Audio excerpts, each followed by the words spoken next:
We'll guide you through how to fix your screen flickering in Windows 11. If you find this useful, then please consider subscribing and liking the video. So we've got a few different methods you can try. First of all, if you're using a monitor or display, make sure the cables are properly plugged in. Often a common cause of flickering is a loose cable, so make sure that they're all properly plugged in. Also, do just make sure that it isn't a problem with your monitor or display, so if possible, try using it with another device, because it may be that your monitor or display is faulty, which is why it's flickering and it isn't actually a problem with your computer. But if you've identified that it's a problem with your computer and maybe it's happening on a laptop, then let's continue. What you want to do is make sure you've got the correct drivers for your graphics card or GPU installed. To go and do that, just check what GPU you've got. So you can just go and open up your task manager, come over to the left and click on performance, and you can scroll down and click on GPU.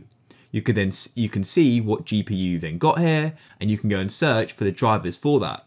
So what I do is type in NVIDIA drivers, like so.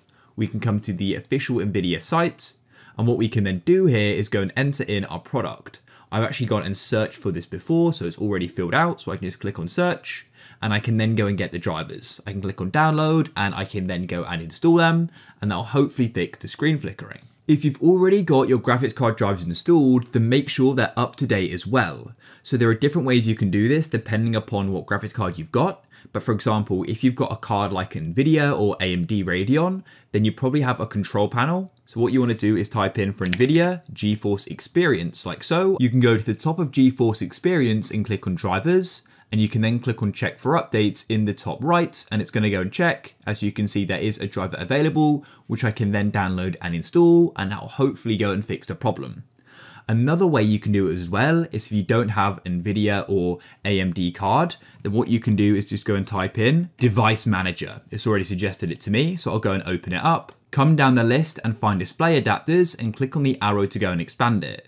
Then go and find your card, and what you can do is right click on it and click on Update Driver, like so, and click on Browse My Computer for Drivers, and let me put it from a list, and you can then go and choose the correct model here and go and continue. I prefer to use the manufacturer's drivers instead of Windows broad ones, so you can then go and continue. However, because my drivers have like a control panel I can go and update within, I wouldn't use this. But if you don't have a control panel, you can use Device Manager, and hopefully that will go and fix your problem.